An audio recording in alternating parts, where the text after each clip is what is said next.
You! Get your hand out of your pants. Please put your tray table up.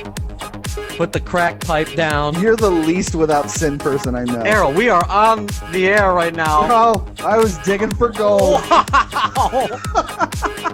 That's what's eating Gilbert Grape, my friends. Well, listen, call me casual, but I love to take my time. I don't know where your head ends and this weird turtleneck sweater begins. Speaking of which, whatever happened to that porn star you were dating? Oh my god, it's huge. And now, it's West by Midwest. Monday, January 6, 2014. This is episode 46 of West by Midwest. My name is Chuck Antori. I'm broadcasting live from Los Angeles, California. My name's Errol Gribble. I'm broadcasting live from Lansing, Michigan. And we have our producer, Rob Hubbard, broadcasting live from Chelsea, Michigan. Chelsea, Michigan, Chelsea, buried Michigan. in snow. You guys are it's negative 13 degrees. That is in right. Chelsea, Michigan. Wind chill factor like negative 35. What the Real hell is feel. going on there? The real New feel. year, new snowpocalypse. Wow, snowpocalypse. Obviously, but Rob's not impressed at all about it, right? No, he posted something over the weekend that was like, this is what everybody... Well, it's because people were freaking out about it. I mean, the shelves are bare in grocery stores, which tells you something, folks. When the shit goes down, when the Nazis attack, we do not have enough supplies to get us through. When the zombies start roaming the streets free. You're gonna run out of. We have like 2 days worth of shit in our grocery stores. Zombies. We're on Google Plus Hangouts recording live, like we usually do on Mondays. If you like our Facebook page, you'll get the link to join us and interact with us on Google Plus Hangouts. Yes, you can also listen to the polished, better version of our podcast on iTunes. Ones where we cut out all our bad jokes. If you just go to iTunes and search West X Midwest Podcast, you will find us there. You can subscribe, stream, and download the show. And this podcast is brought to you by Ed Grabo. Ed Grabo, a terrifying swirl of frigid Arctic winter currently occupying the Midwest and poised to consume the rest of you poor bastards. Ed Grabo. Thank you, Ed Grabo, for another... Ed Grabo is cold outside. And this week's guest, stick around for the last part of the show, we have the amazing, the talented, the wonderful, the gorgeous Julia Garlotte on the show. She's a Michigan area actress. And I cannot believe you fucking made her come out in the storm, Rob. Unbelievable. But we'll talk about that later. Happy New Year, gentlemen. Happy New Year, huh? Feliz. Yeah. Feliz Navidad. That's Christmas. Nuevo años, my friends. Did you have a nice New Year? What'd you do, guys? What'd you do? You do it first, because mine's... Well, I'll tell you. Mine was depressing. But you know what? I'm celebrating New Year's the way I should at my age. I'm a single... I mean, I have a girlfriend, but like I don't have a kid. I don't have a family. I'm in my 30s. Like, this is what you do. You sit around and you watch fucking... Seacrest. No, we watched CNN, man. Fucking...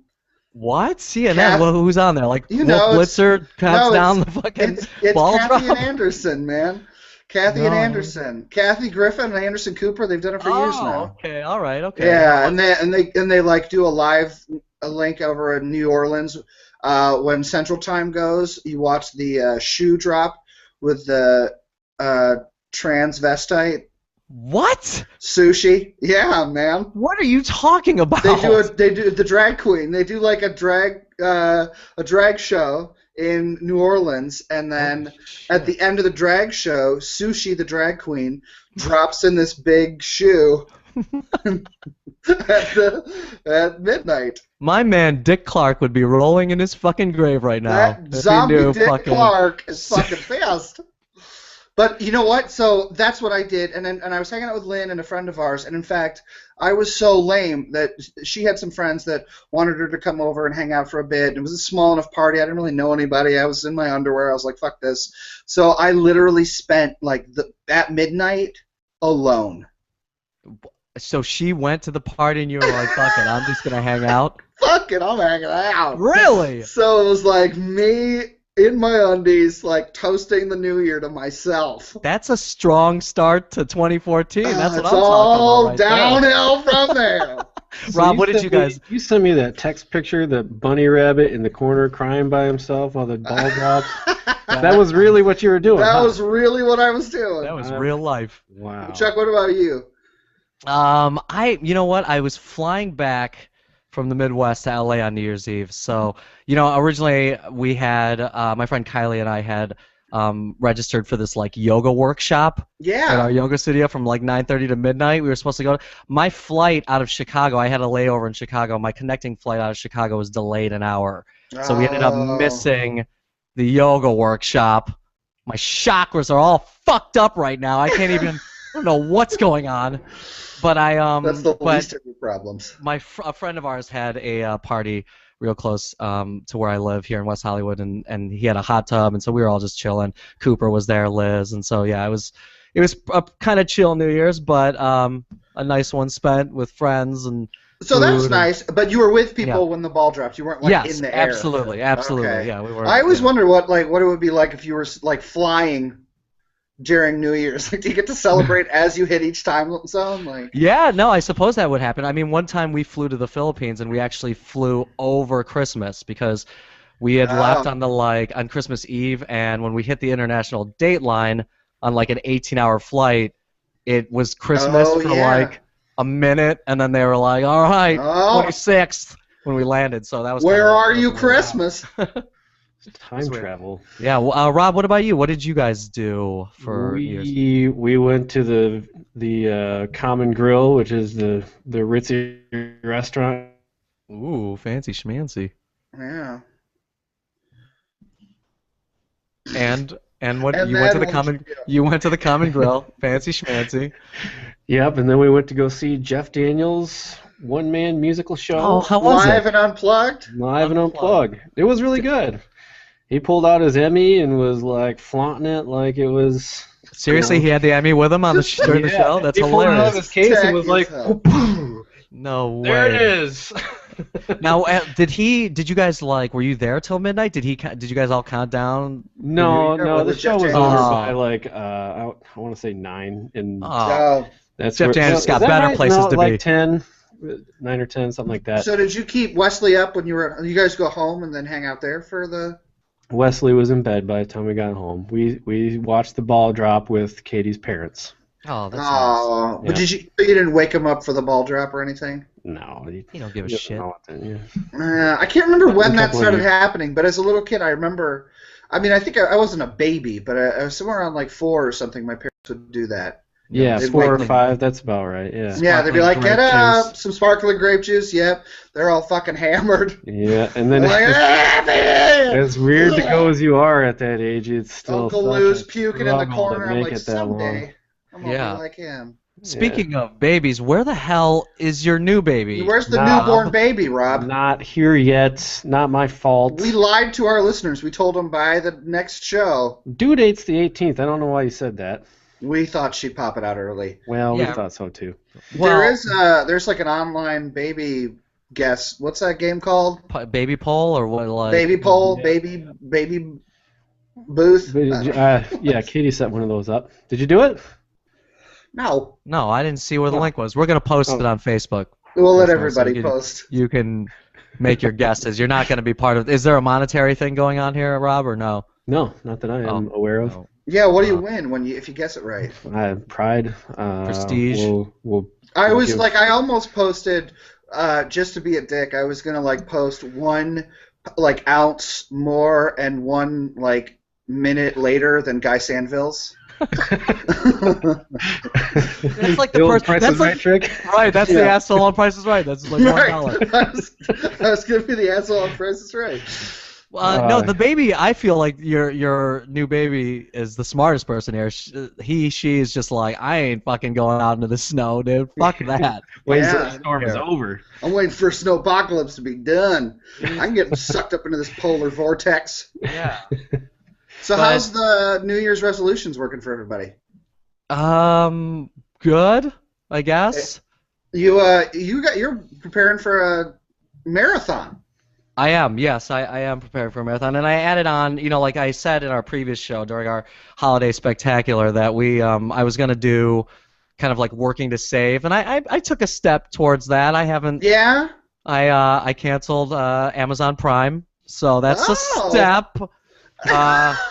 No, the major step's gonna happen when there's like a major purchase and you're gonna not buy it, right? The next iPhone, That's gonna be tough. bag of weed, whatever it is. Excuse me? No, but also my usual Lenten practice is to abstain from candy, soda, fast food, and I just kind of started that with the beginning of the new year, so I'm doing that. But what? You're gonna do that all year? I'm gonna just try to see how far I can go. I mean, like, I don't know what's gonna happen. We should have a poll for that. People go online and guess how many minutes Chuck can last without going to a McDonald's and getting a fucking McRib.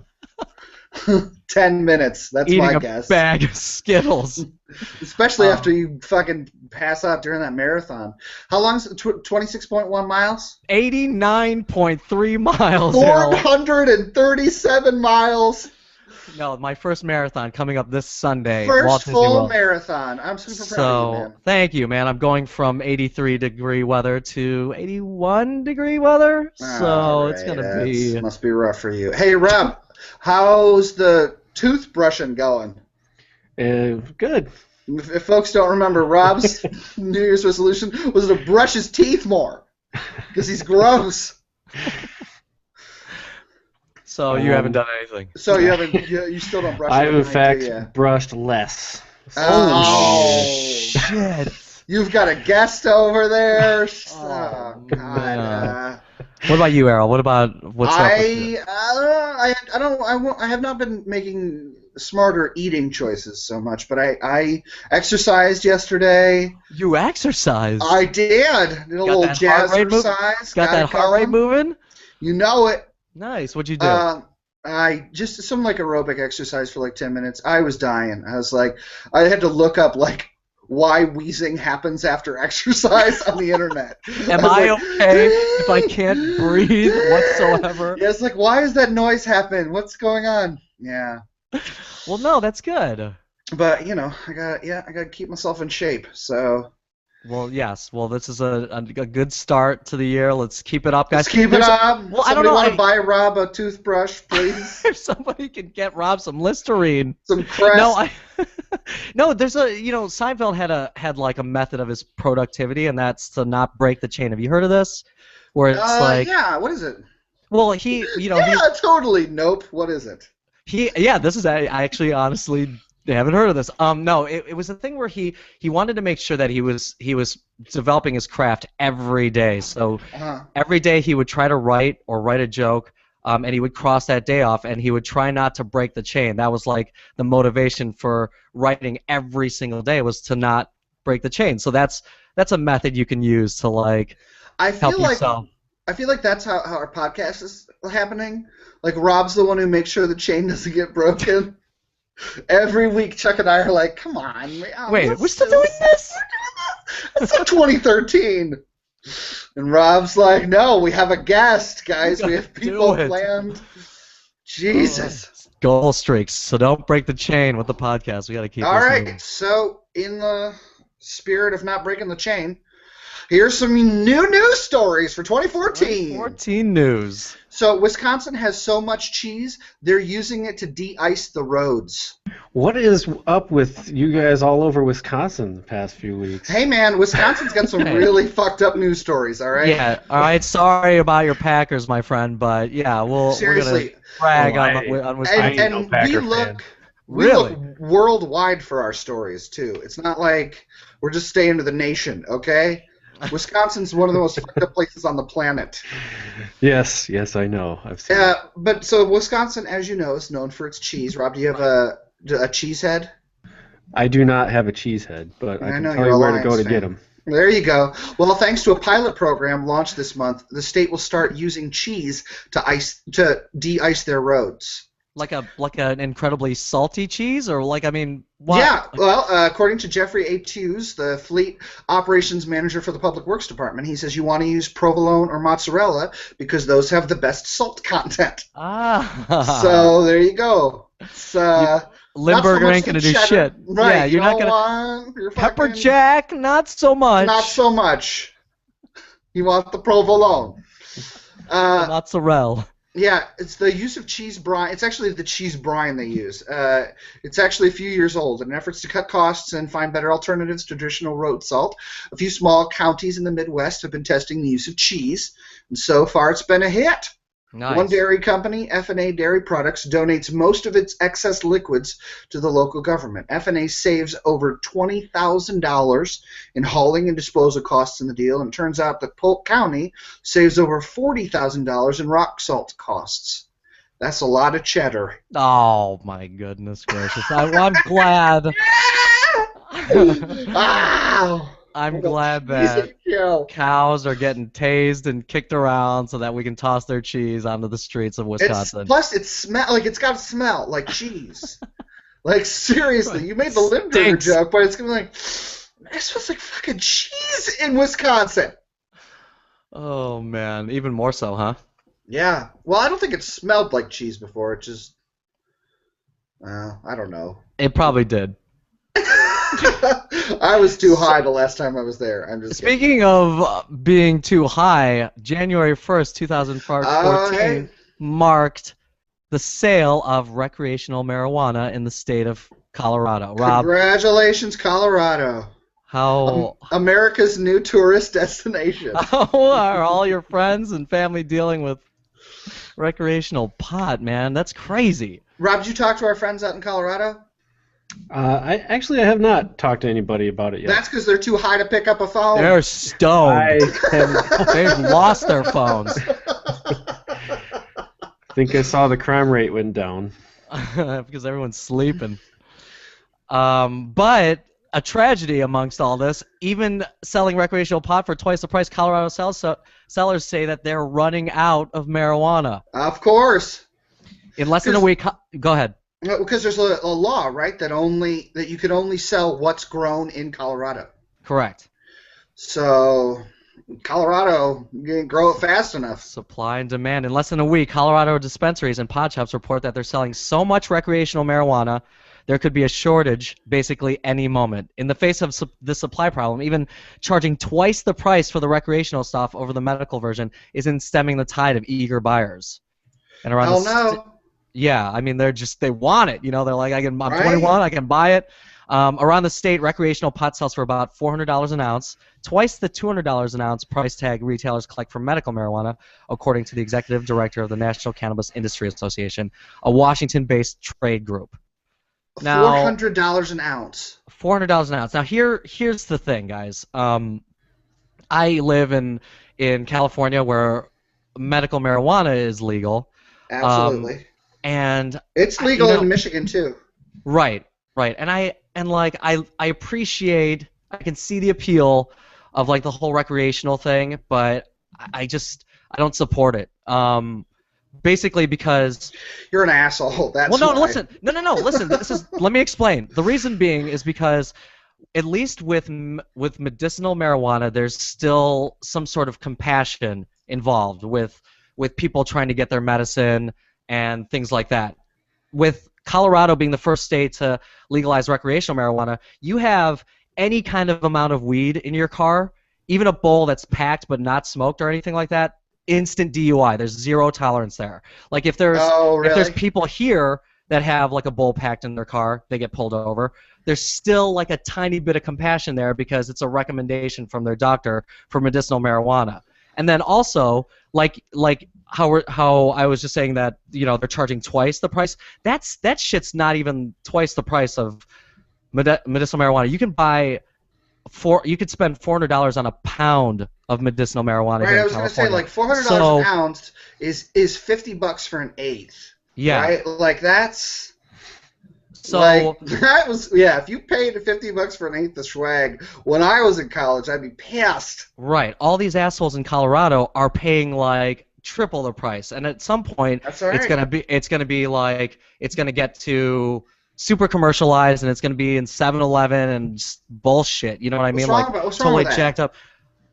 Like I said, man. Like at least with the medicinal aspect of marijuana, it's still not like it's still kind of regulated, whereas this is just all going to become a shit show. And like it's the goal is to have marijuana legalized federally.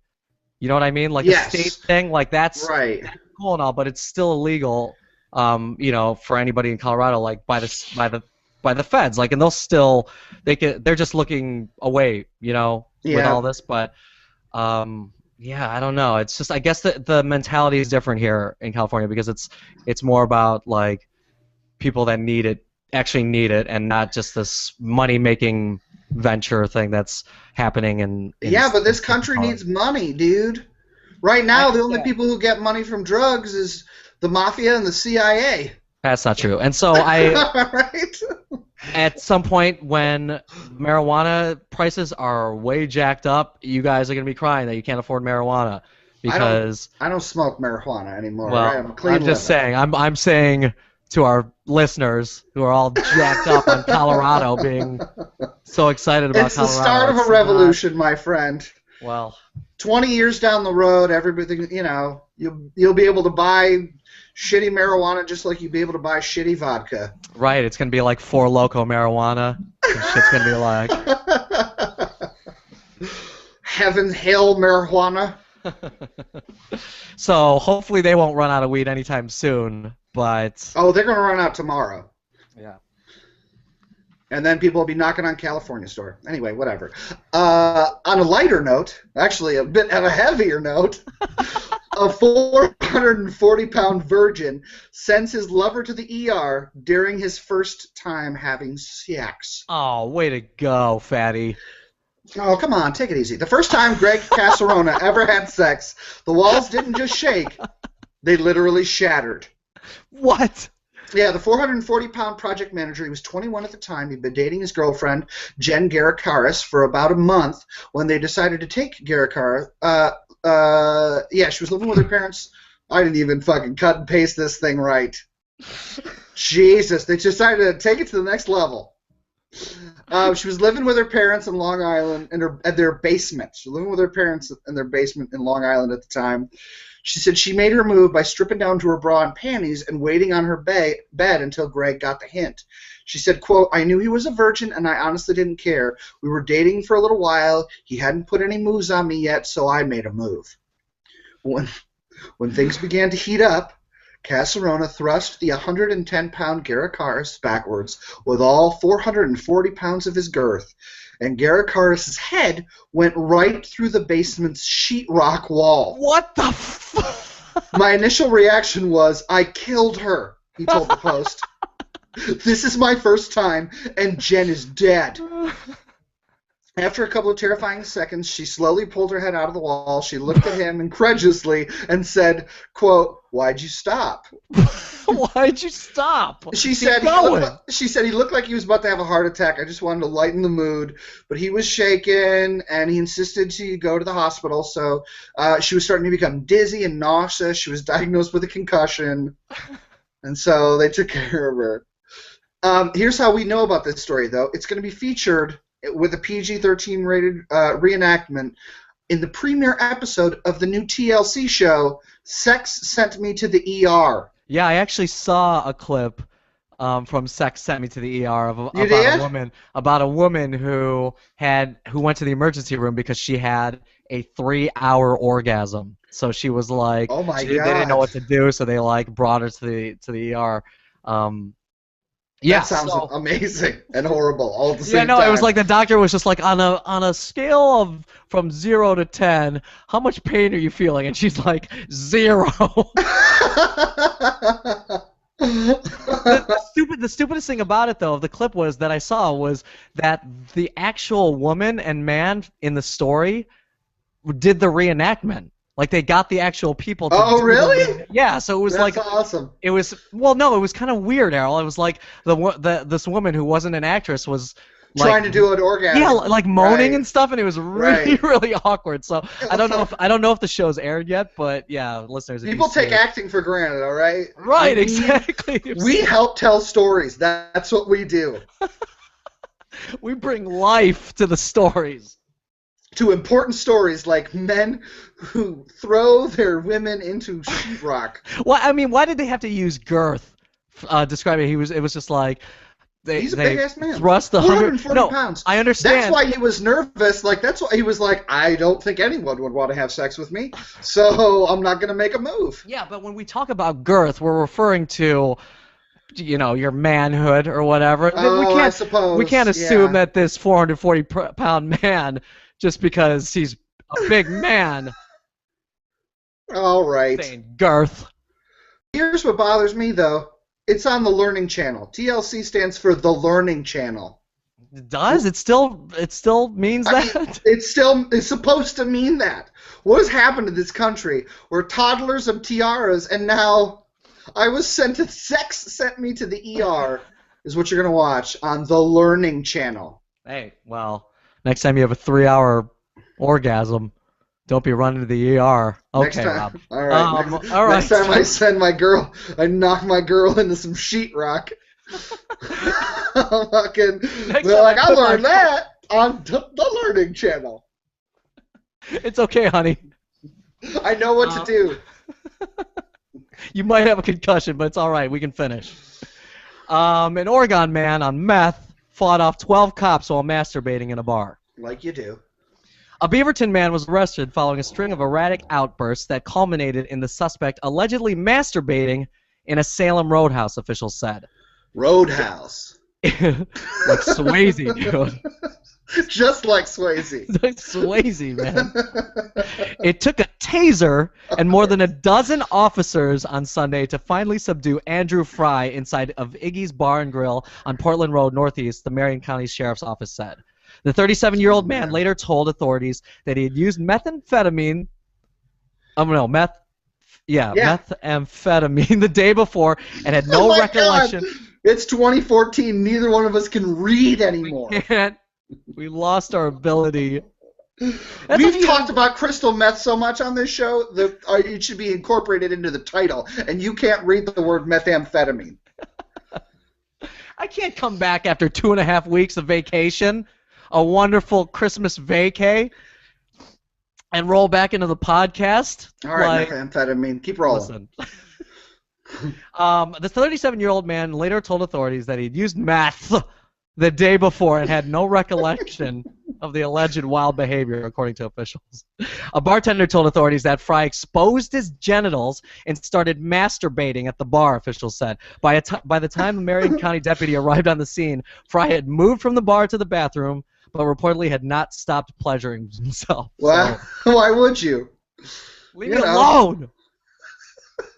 I'm glad, that's where you're supposed to pleasure yourself, is in the bathroom, not Right.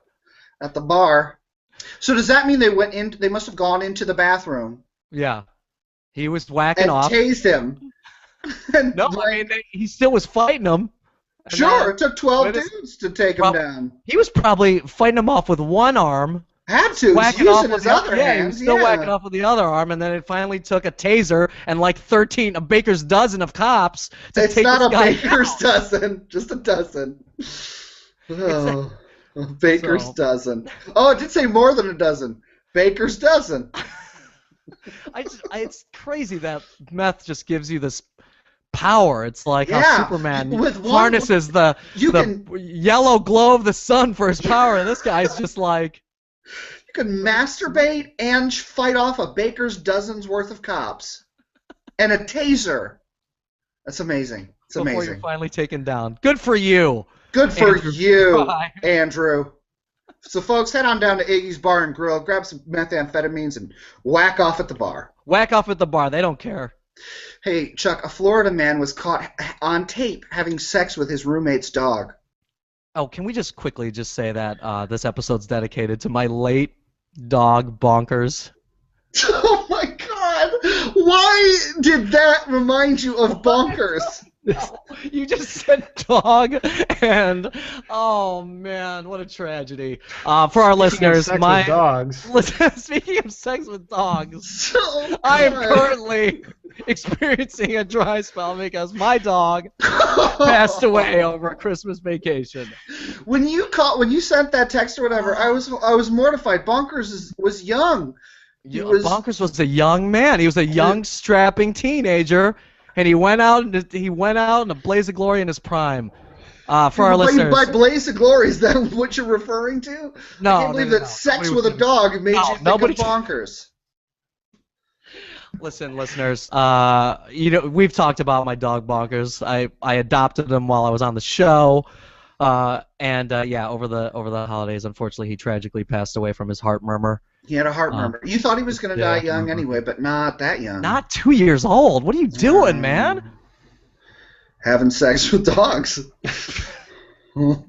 Well, I don't know what to do with his ashes. Do you guys have any ideas? I mean, it's like I have his ashes. I think you knew. Well, you knew what to do with his body. Apparently. I didn't have sex with Bonkers, okay? Can you stop disrespecting my dog? I'm not the one who brought it up. I said. Listen, we were talking about dogs. Never mind having sex with them. And I just felt like letting our listeners know that I didn't have to let the dog out before the show today. I had to. Yeah, it's. Thank you very much. Did you have a good cry when you got home and it was like nobody was there? Because you weren't even there. Bonkers was being held in a cage. What do you call those things? Oh, he was at a boarding facility, a cage-free boarding facility. Okay. In Cleveland. He was in a fucking cage. So he was. Good for him. He's free. He wasn't even around. Like you weren't even there. No, yeah, I was still in New York for another 4 days afterwards, so I had to just go ahead and have him cremated. So brought his ashes back with me, and where are they? In a Folgers tin on my kitchen table. No. There are Ralphs around here.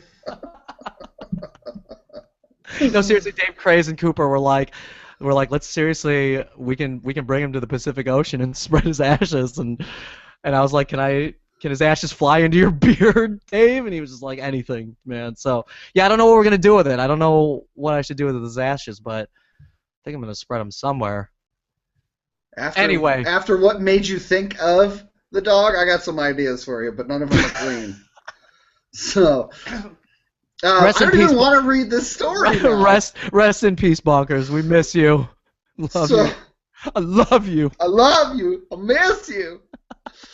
Oh man, you know I'm not even gonna read the story. No, yes you are. We're gonna do the story because it's hilarious. All right. Bonkers, but that's what Bonkers would have wanted. All right, in honor of Bonkers, not Chuck Inchory, but a guy named Joshua Werbicki. He's a 22-year-old Papa John's delivery driver. That's how you know you're doing well in life.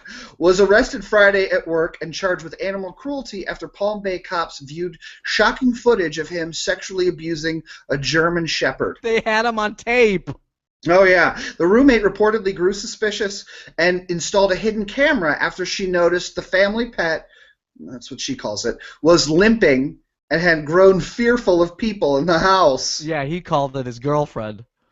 I call it a rape victim. That's all right? so sad to see your dog limping around and being like afraid to be around people. Yeah. Because, the camera recorded the alleged doggy diddler in the act, and Werbicki now faces a felony charge of animal cruelty and a misdemeanor of sex with an animal. He could also be banned from owning or living with an animal for the rest of his life. Why isn't that just... Go ahead, Rob. You're just gonna breeze by the term doggy diddler? Doggy diddler. Hey, man, I think that's in the dictionary under animal sex. Sex acts. Why does he still have the option of having animals? Why isn't that like a given at this point that, you can't have an animal for the rest of your life? For the rest of your life. You can't live with an animal. Oh, Bonkers was little too. I mean, he was no German Shepherd, so yeah, it would have been difficult to.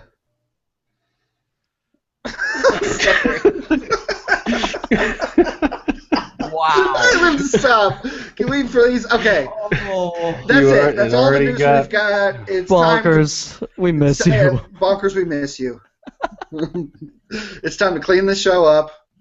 For those of you who only listen to the best or better half of the show, you can start tuning in now. It's time to bring on our guest, ladies and gentlemen, Julia Garlotte on the show. Woo, Julia Hello. Garlotte. Hi, Julia. Thanks for being here. Hey, thanks for having me. So just before we start, we got to get this out of the way.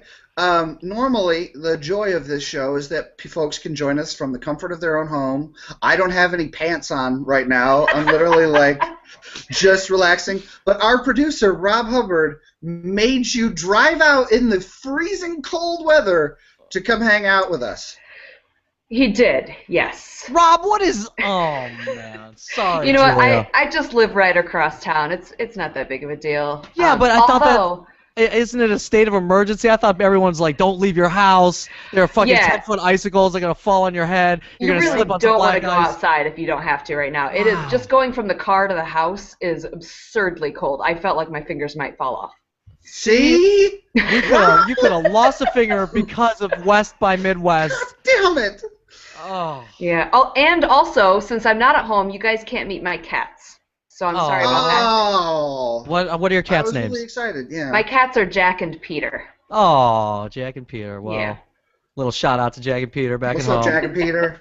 Yeah. The problem is with names like Jack and Peter, after a story about having sex with a dog, my brain is in the gutter, so it's not great news. Awesome. Did you have a nice holiday and New Year's, Julia? I did, yeah. I spent Christmas with my parents in Indiana and cool. spent New Year's with a friend, and it was, yeah, low-key, which is how I roll. So That's Are you- how I roll. Yeah, that's wonderful. Are your parents in Indiana, are they buried under snow? Are they getting I think they are buried under snow, yeah. Oh, wow. I know that my dad's work was closed today, so Right, Which and you had to go. You had Yours to go was to not, yeah. I Yeah. was not, no, I had to go. Hey, the show must go on. The show must go on. So That's you right. are, as well as being an actress and a designer, you're also a box office manager at the Purple Rose, is that right? I am, yep. I am group sales and box office manager at the Purple Rose Theater in Chelsea. So did a lot of folks call in today to get tickets? You know, we had a spurt at about noon, but then it dropped off. I think most people were shoveling today. Yeah. Yeah. They should not have made you come in. Today was a day of making Julia go places she shouldn't have had to go. Yeah. Like 90% of the people in Michigan are just like they're still in their pajamas. They haven't done anything. Wow. It's all right. Somebody's got to bring home the bacon. Yeah. And my cats aren't doing it. And the so. cats don't do it. Jack No, and they Peter do not are pull shit. their weight. So how'd you get started as in this lovely land of acting?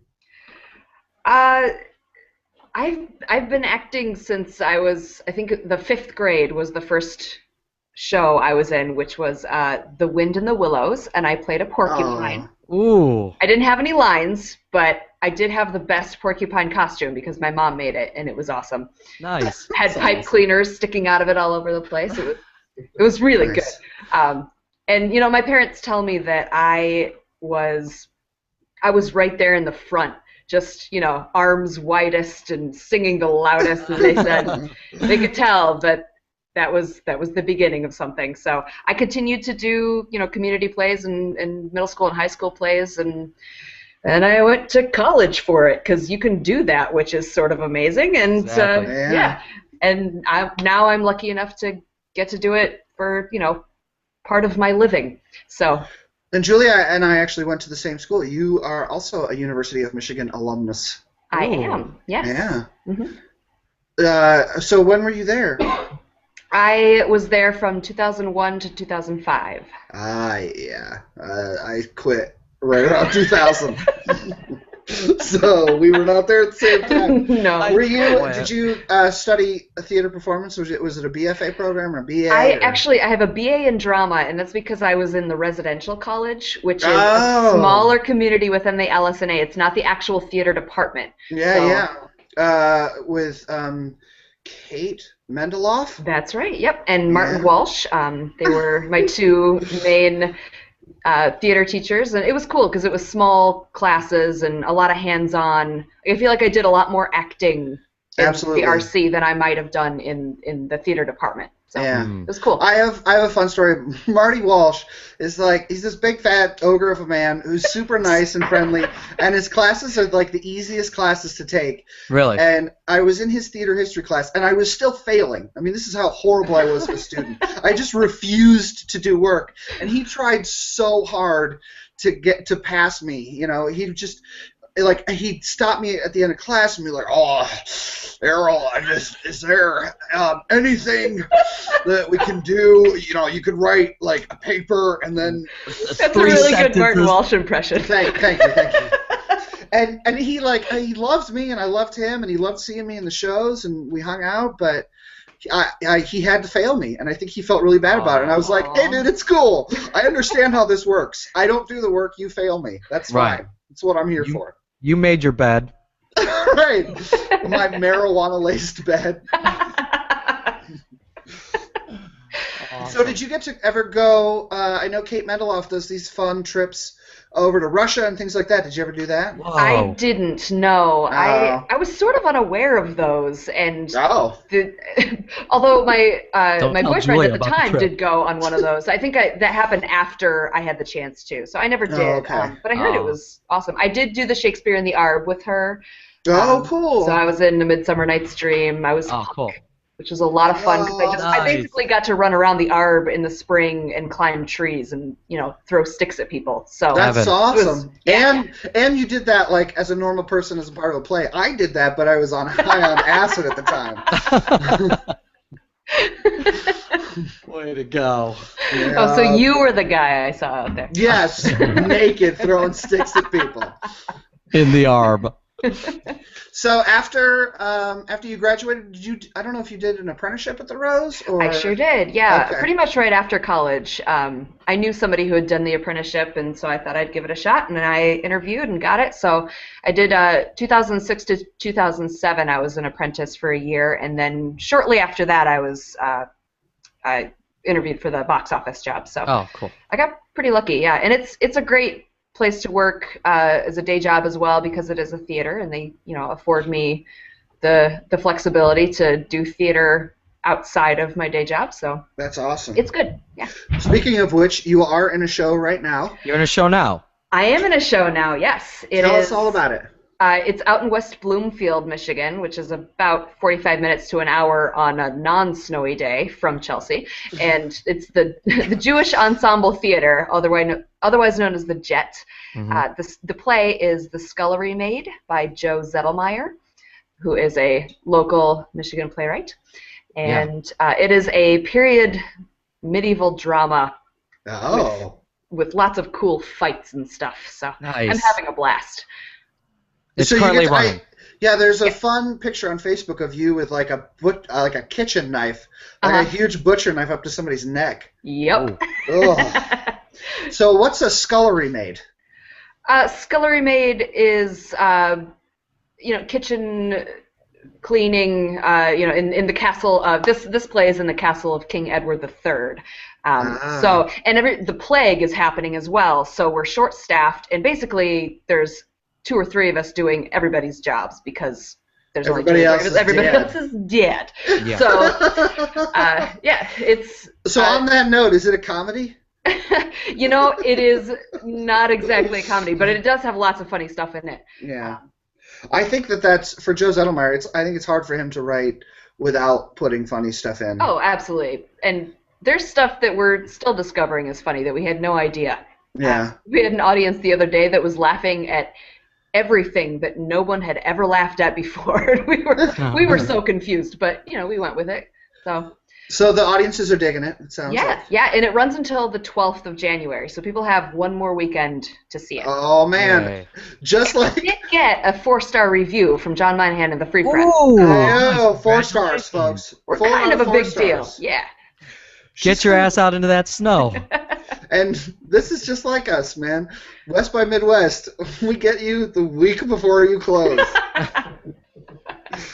God damn it. That's all right. I think we have 2 reviewers coming this weekend, too. So Oh, my God. Come what on. are you going to do? I guess it's for the Wild Awards. Who knows? Oh, yeah. Which I'm sure you'll win lots of. Oh, So who we're gonna did win all the... of them. That's right. Who did all the fights? Oh wait, I was asking you about the audience. So Yeah. For our listeners, the Jewish Ensemble Theater has a very particular audience base. What do you mean? They're all old Jewish women. Just hundreds of Jewish old women. And I've done shows there where they hated it. And they were very vocal about how they did not enjoy the show. There was a lot of, oh, no, I am not going to listen to this. And they would get up and they'd leave. You know, So they do still it's say good to things know. like that sometimes when one of the other characters has some great gem lines, and one of them, she gets to say, "You bloody C word." I don't know if I can say that on the show. Whoa. And they Yeah, have you can say some cunt things on to the say show. about that as well. Wow. But they are very vocal audiences in all respects. They are figuring the whole thing out through the whole show. They're talking.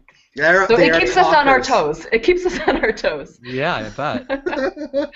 Yeah, because it's not a small theater. It's bigger than a lot of the small professional theaters around Yeah, here, but I it's think not they said it big. seats about 180. Yeah, so it's still pretty intimate, and you can hear them. Yeah, we sure can. Oh, man. Every word. That's awesome. Wow. So you and Errol, Julia, you guys didn't do a show together? I just assumed that everything that. I recently sound designed a show that Errol was in. Oh. Yeah. Yes, what show was Julia's. that? But we've known each other a little bit. Yeah, it was The Woman in Black. Okay, all right. Yeah, the ghost Awesome. story. So, in fact, Yeah. Julia was a huge part of that play because a lot of it is sold by the sound. In fact, we sort of introduced the sound as a new element because it takes place back in the olden days before like recorded sound. So that's the new thing that they're using to tell the story is recorded sound. Yeah. So it's like this new thing, and they use a lot of it. We used a lot of it. It was huge. It was the biggest sound design I've ever done. Wow. Yeah. And it was great. How long have you been sound designing?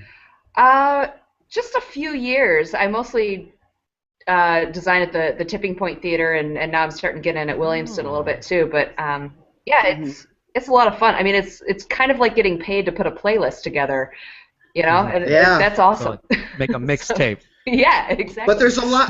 The thing is, there's a lot more to it than Well, that. yeah. Of course. I sound designed Over the River and Through the Woods at Williamston. Oh, that's right. I meant to tell you. I really enjoyed that. Good. Oh, why? work. Thank you. Good job. It was like the easiest thing to sound design on the planet, and but there was like the sliding or the swinging door to the kitchen that was actually the door to the booth that the actors used was thick enough that it was cutting off the sound for some of the older folks in the cast, and so they couldn't hear their cues, and so all we had to do was hook up a speaker in the booth for them. Really? And it took me like 2 weeks to figure out how to hook up a speaker. Nice. I was told all I had to do was learn how to do QLab and put together a playlist. No. Yeah. I learned like some hardware stuff, so Look at you. props to you because it's tough. There's a lot of like smart people things that I don't know how to do. Oh yeah, I'm still learning all that stuff too. But usually there's somebody at the theater who knows more than I do. I took advantage of that. Oh, well, that's the trick. Damn it. Yep. Always have somebody smarter than you around so that you can use them. No. Well, that's the first problem with this podcast. With the show. Who knows who's the smarter one? Nobody. Nobody. Oh, so after this closes, what's next for you? What's next for Julia Garlotte? I have another sound design coming up. It's Old Love at the Tipping Point. It's a co-production between the Tipping Point and Williamston Theaters. So I am sound designing that. Yeah. Directed by Lynette Lammers, my By Lynn girlfriend. Lammers, that's right. Yeah. Lynn And also Lammers. starring Ruth Crawford, who is also in the Scullery Maid with me right now. So Wow. everythall comes full circle. Yeah. We're all A small connected. little group, yeah. Yep. But nice. nothing. But there's no acting stuff on the Not yet, but audition season is coming up, so we'll see what audition happens. season, folks. You Yep. gotta Keep that get in your. mind. You gotta get in front of JD, see what's going on. Oh man. Well, we don't want to keep you in the cold any longer. Yeah. So, Please go to a warm, Warm non-basement up, area. Rob, get her some hot cocoa for God's sakes. Yeah, Some Rob, give me some hot marshmallows. cocoa. Something. Put some feet warmers. Give her some drugs. I don't know. Make it worth her while to come all the way out there. Wow. Braving the cold, almost suffered frostbite. For all the folks listening, please go see the Scullery Maid at the Jewish Ensemble Theater. I have to go see it still. I'm sure you're amazing. Julia Garlotte, one of my favorite actresses in town, is incredibly talented and wonderful. And if you haven't seen her, you haven't lived a full life. You are very sweet. Check out the Scullery Maid. Thank you, Julia, for being on the show. Thank you, guys. This was awesome. Awesome. See ya. Stay warm. Stay Thanks, warm. you too. Jesus. You too, California. Yeah. I'll try. Well, folks, happy 2014. Happy 2014. I can't believe that we're... episode. Yeah, we did it. We made it through. 1 year anniversary, dude. Oh, yeah, it is our 1 year anniversary, isn't it? It's our 1 year anniversary. We started this a year ago. Yeah, a year ago. I mean, not this exact date, but we did start it a year ago, January. In January. We don't remember the We exact... don't remember when we actually started, and we lost all the archives. I don't remember what I talked about at the top of this episode. So. But yeah, happy anniversary, West by Midwest. Happy anniversary, Rob. Happy anniversary. Happy anniversary, fellas. You should celebrate our anniversary by liking us on Facebook, facebook.com/WestXMidwest. We also have a Twitter account. Go ahead and check out @West_X_Midwest. You can email us at westxmidwestpodcast@gmail.com. But subscribe, stream, download, write a review on iTunes, tell a friend, and check out our brand new website, westxmidwestpodcast.com. Has all of our links there. All of our links are there, and yeah, check it out. It's weird. Have we done anything new to the website, Rob? No, we. I just kind of presented it to you, and that was it. We didn't have anything new to add to it, and. Well, this will all be edited out in post. All right. Yeah, there we go. Well, this is going to be a great year of wonderful weekly podcasts. We're not going to break the chain. We're not going to break the chain. We're going to keep doing horrible podcasts. Keep and your bringing resolutions. On incredible guests. See, that's what we do though. It's bad news stories, good guests. That's our thing. That's our wheelhouse. That's our wheelhouse. Bad show, great guests. West by Midwest. I'm Chuck Anchori. I'm Errol Gribble. On behalf of Robert Hubbard, this has been West by Midwest. We'll see you next week. Unless Rob has a baby. Unless Rob has a baby, yeah. Then we're on maternity leave.